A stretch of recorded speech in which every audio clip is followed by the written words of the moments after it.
Hi guys, it's me again, Kendally, and welcome back to my channel. So for today's video, i-review natin ang bagong Careline Shadow Palette, which is the Taran! Color Paradise. So tatlo to guys. Basically, may tatlo siyang group of shades. Ito, isa lang to, Color Paradise, tas may dalawa pa. Yung isa is more on shades of dark green and yellow, and yung isa naman is yung peachy tones naman siya. So, ito yung binili ko. Dito talaga ako nagka-interest kasi ang ganda niya guys. Super colorful, and I think na marami na akong shades or marami na akong eyeshadow styles na magagawa dito sa palette na to.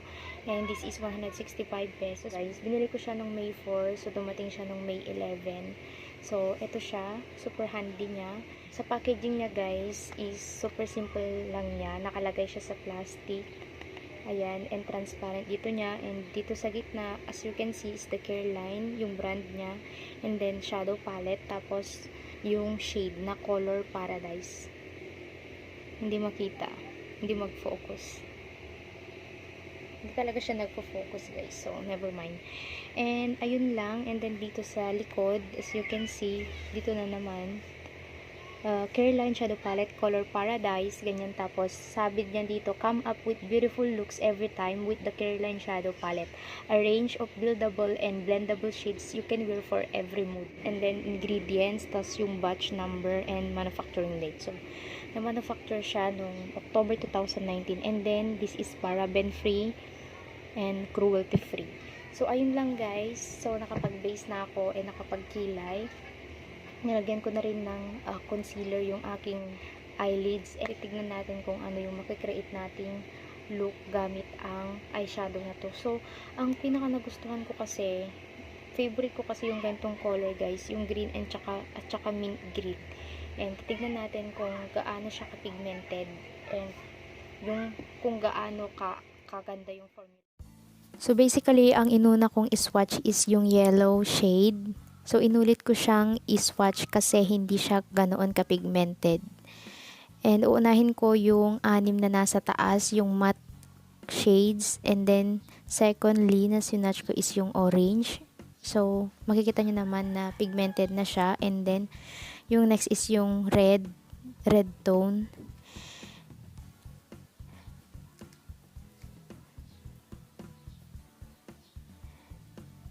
And fourth shade guys is yung green na favorite ko. So kapag sinuswatch mo siya, mas pigmented siya sa unang swatch. Tapos sa ends ng swatch mo is medyo wala na siyang color. So yan naman yung blue.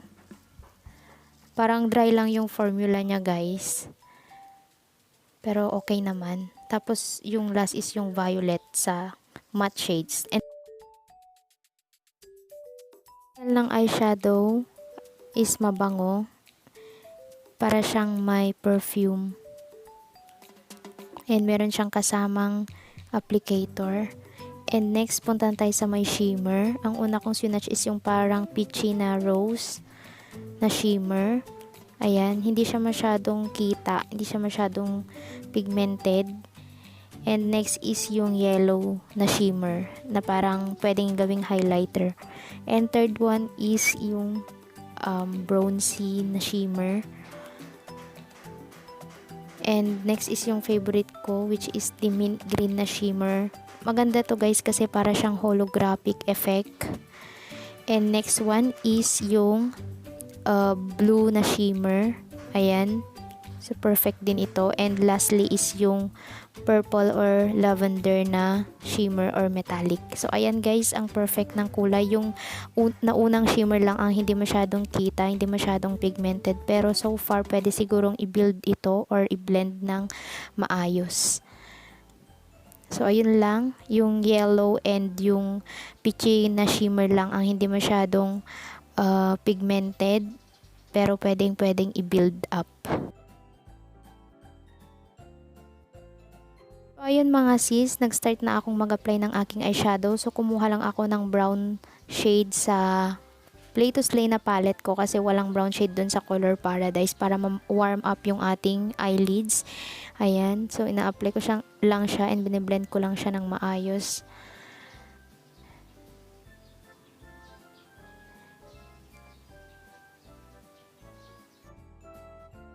first na eyeshadow na ginamit ko is yung yellow shade. Ayan.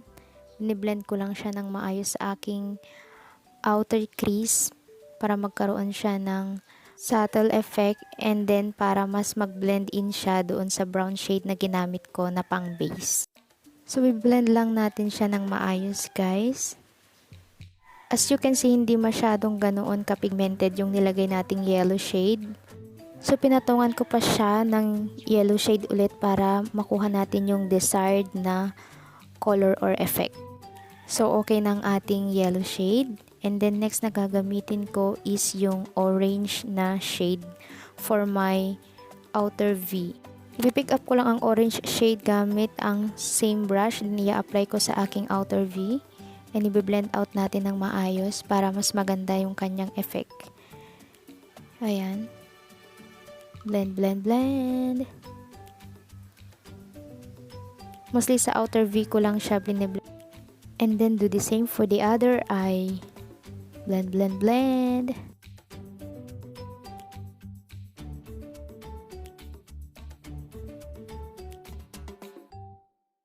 So, for our third shade is green shade naman yung pinik ko gamit ang ibang brush.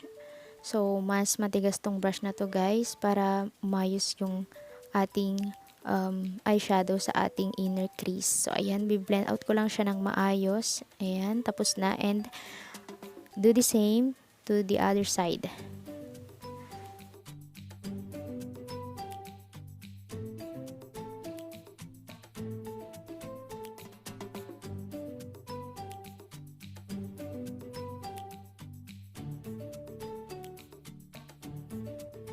So, last shade na gagamitin natin is ang favorite ko, which is the mint green shimmer. So, ipapatong ko lang siya sa center, papunta sa inner corner ng aking eyes.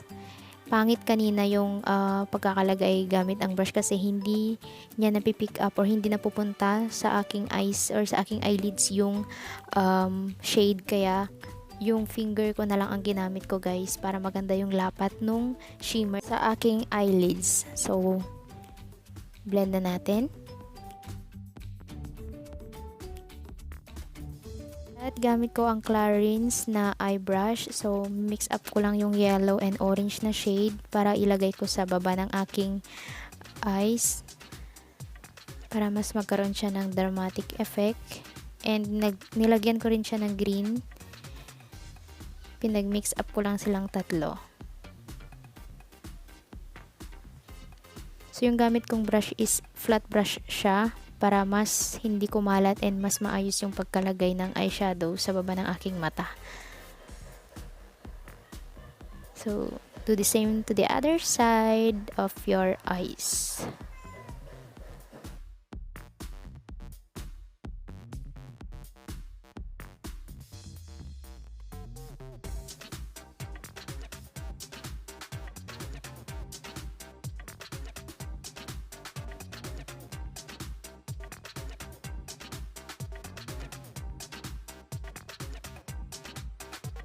Lastly, naglagay na ako ng mint green na shimmer sa aking inner corner of my eyes. Ayan, so ito na yung magsisilbing highlighter niya. And ang ganda nito, guys, kasi parang holographic yung effect niya. Lakas maka-fresh. And I love the mint green color. So my last step is applying NYX Butter Lip Gloss and we're done.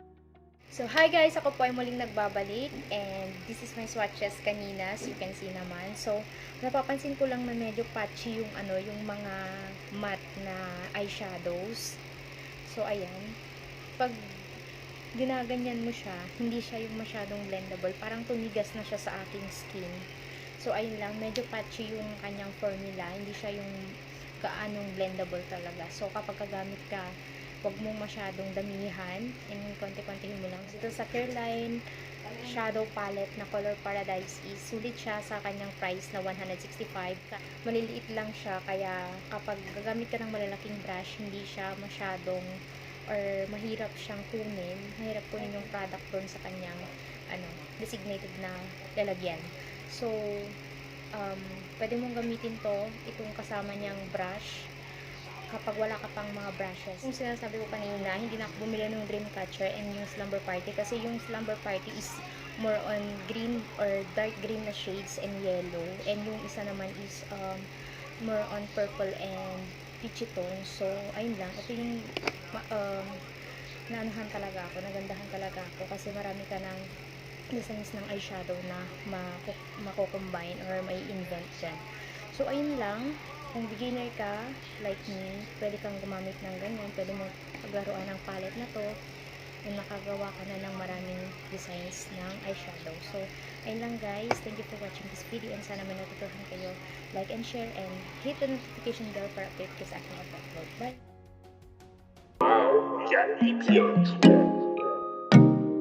Baby, wag ka nang mag-alinlangan pa. Alam mo naman talaga na kailangan ka. Ang katulad mo ay matagal kong hinahanap at gusto ko makita, yeah. Gusto ko makita isang dalagang Pilipina, yeah. Dalagang Pilipina, yeah. Isang dalagang Pilipina. Dalagang Pilipina, yeah. Isang dalagang Pilipina. Wow, baby, nais kong nakita yung dalagitang Pilipina.